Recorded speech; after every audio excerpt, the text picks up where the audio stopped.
You came here with a private jet, Diamond. Come on, what's up? I really do not like it when people are too forward about what they have. Part of her that's mad shady and mad spicy, because like she started like leaning over and complaining about the food, and she was like, I don't want to eat this. No, babe, being mature is not trying to change anyone. You can't mold me to what you want me to do.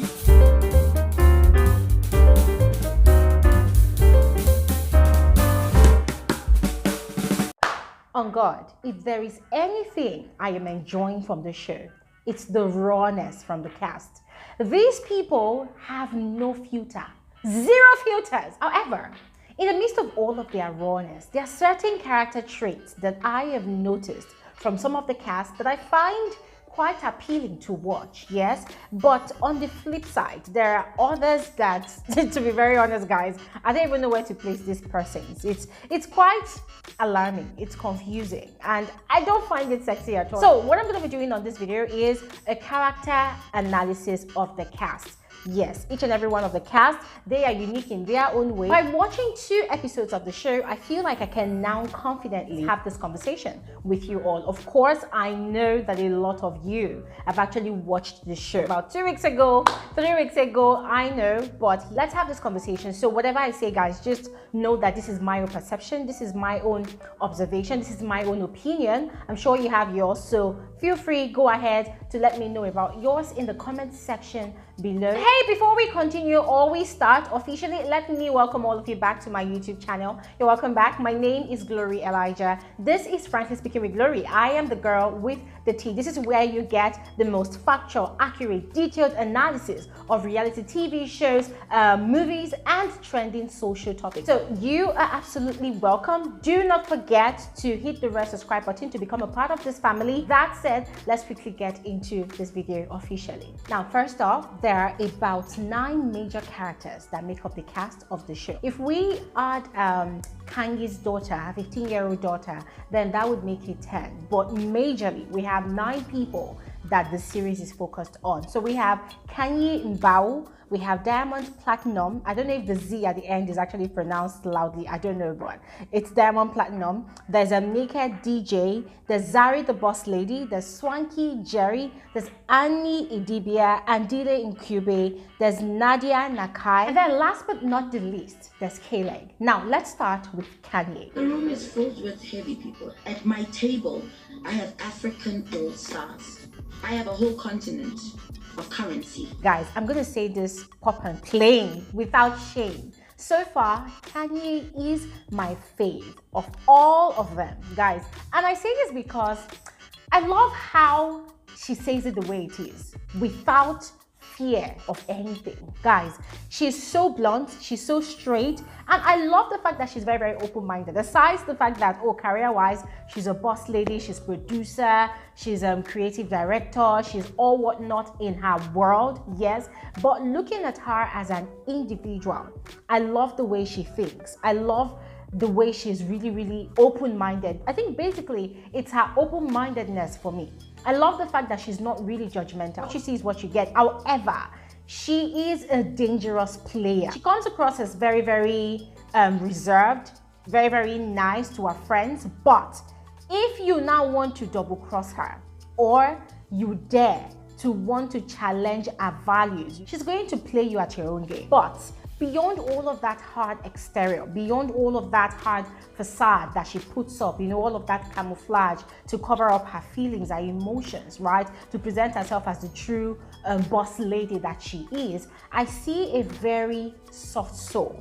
I see a very likable person. I see one who is very down to earth and is a good listener, one who is loyal to a fault, one who always wants the best for those around her, for her daughter, for her boyfriend, for her friend. Moving on to Diamond. Diamond is one of the biggest music artists in Africa. He's rich, he's famous, he's popular, he's got money, and he's got a lot of women and kids as well. And it was quite hilarious, yes, when he was introducing himself to the rest of the cast when they met at Kanye's ball, and this guy had completely lost count of the number of kids he has. Kids he has.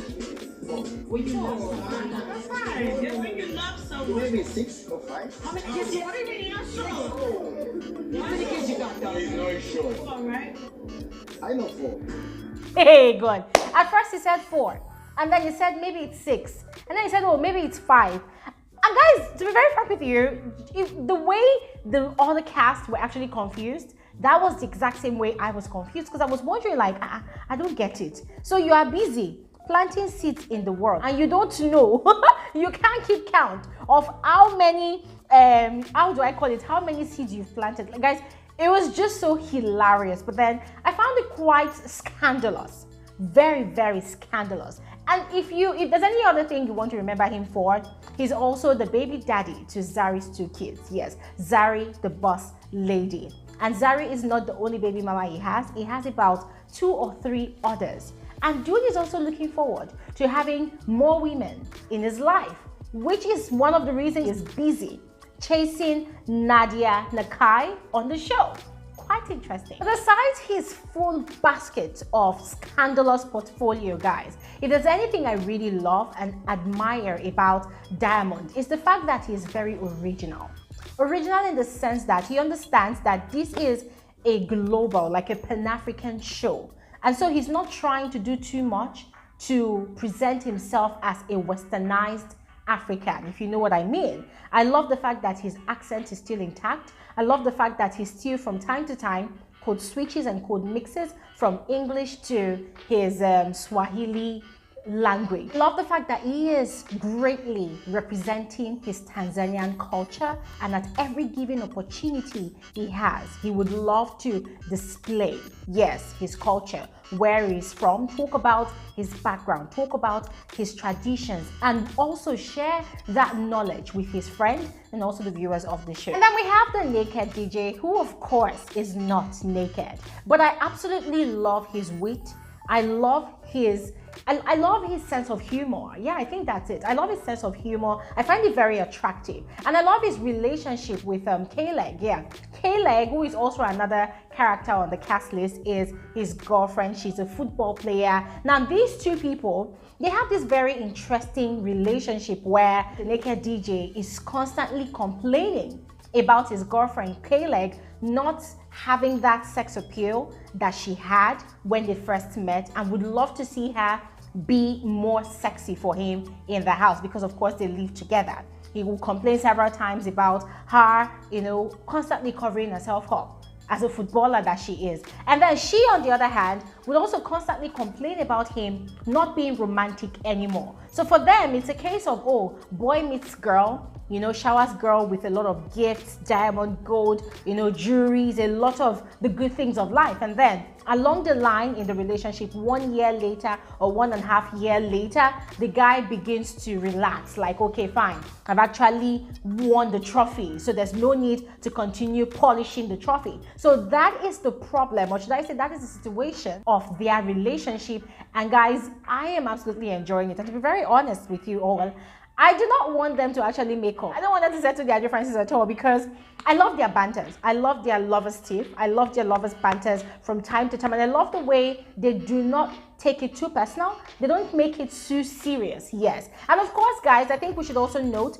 that the naked DJ has been married twice. He's 40 years old, and Kayleigh, on the other hand, is actually 28 years old, and she had actually disclosed that the naked DJ is the oldest person that she has actually ever dated amongst that age group. So I am looking forward to seeing more of what their relationship is going to turn out to be. I am enjoying it so far. And then there's Zari, the boss lady, who of course that name suits 100%, because if you ask me, guys, her confidence level is top notch. Her confidence level is 100%. And she amazes me how she's able to handle 5 kids.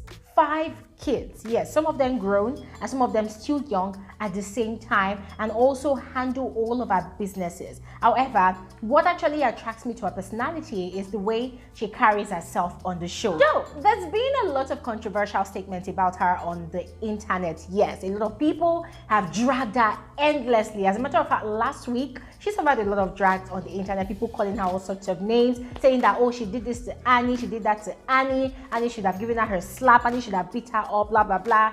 I guess it's in the coming episodes, and I am yet to get to those episodes yet. But so far so good. What I have seen about her in episode 2, I absolutely love it. I love the fact that she still has a very, very interesting and cordial relationship with her baby daddy. That is Diamond. I also love the fact that she's also very respectful towards him. Yes, even though she still hasn't really gotten over what led to their breakup. Yes, Diamond's cheating on her and it's going really public and getting really scandalous. I love the fact that she still respects the man that is the father of her children. And then we have Swanky Jerry. Swanky Jerry is a notable. When I say notable, emphasis on notable. He's a notable stylist, fashion icon from Nigeria. Swanky Jerry is one of the highest paid stylists in Nigeria. Yes, an example is that he has styled most of these female Big Brother Naija,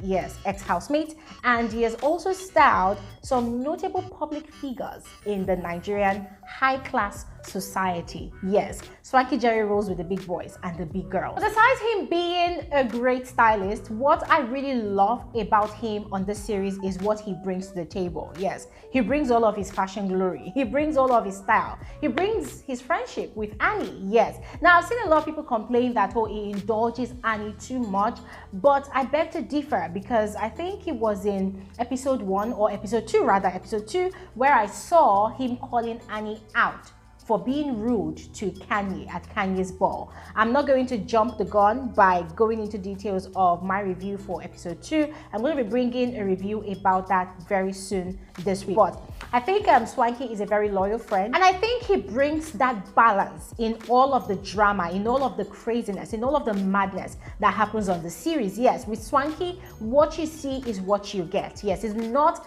amongst the petty class. Nah. He's one of those people that is just all about the glitz and the glam. Call Swanky where there's a bling bling and he will appear. He will show up and he will show off. And then we have Annie Idibia. But this is like proper splash. Wash it down with some champagne. I think the champagne is like I'm disappointed at the food. You know, I love what Annie said while she was introducing herself, that whenever her name is mentioned, the first thing people think about is, oh, Two-Face Idibia's wife. Forgetting that as a woman, she has her own achievement. She has her own accomplishment. She has featured in over 200 Nollywood movies. She has actually featured in over 15 to 16 series. Yes, and she also has her own businesses spread all over the place like that. She's a mother, she's a wife, and she has 2 beautiful daughters. So I felt that when she explained it that way, you know, that from this series, people are going to get to know who Annie truly is. However, I was quite disappointed that her own way of announcing Annie to the world was by portraying a very insecure woman, by portraying a very judgmental and petty woman. Guys, I don't want to go into details about Annie's personality that she is portraying on this series, but it is quite a lot. And it is a conversation that I am hoping that we are going to have. Aside all of that, should I say negativity that comes with Annie's personality, I love the fact that she's a great mother. Yes, I love the way she relates with her daughters. When she shared a story about her daughter's surgeries, Olivia, guys, I cried. And from her conversations with her daughter and even the way she kind of stalks her husband, guys, I could see someone who is living in fear. Yes, because of the past history that comes with the husband. The husband comes with a lot of baggage, to be very honest, even though he's a legend, even though he's a superstar. Yes, but I saw a woman who lives in constant fear of the unknown. Oh my God, my husband already has 2 baby mamas with a lot of kids. What is going to happen next? I don't know. I need to always be on a scale to make sure that I secure myself, my kids. You know, it's hectic, guys. It's hectic. But talking about Annie's personality on the show, I think it's conversation for another day. And then last but not the least, we have Nadia Nakai. Nadia Nakai is a hip-hop artist, one of the biggest hip-hop artists, rap artists in South Africa. She is gorgeous. She is beautiful with a banging body. Nadia is lovable. She's fun to watch. I love her energy. I love her jolly go fellow attitude to life. I love the fact that she just wants to experiment with things and just, you know, grow, go with the flow, go along with it. And she is a loyal friend. I love the way she has Kanye's back. I love the way both of them just basically relate. I love the bond that they share. Yes. And I've seen conversations where people are saying that, oh, she's just the type that goes with the crowd. No, I think what you all are seeing is loyalty. Yes, I love the fact that she's very loyal to her friendship, her relationship with Kanye. However, I feel like she's actually setting herself up by going into that thing she calls a friendship with Diamond. Because of course, she knows that Diamond still has feelings for Zary. She knows that Diamond is a player. Like, dude just wants to be out there planting seeds everywhere possible. But then she is telling her friend and us, the viewers, that she is starting up, or rather going into that friendship with Diamond because she wants to do a collaboration with him. And I'm wondering, like, okay, this guy already is giving you attention. This guy already is making you feel like you know what is best for him and you think that your plan is going to work. Anyways, let's just wait and see how it goes. And so this is where I'm going to end this particular episode of Frankly Speaking with Glory Elijah. Before I draw the curtains, questions of this video: who is your fave so far? Which of the cast can you relate with so far? Please go ahead, let me know your thoughts in the comment section below, and I will be seeing you guys on more videos. All right, there's more videos to come. Have an amazing day. Bye.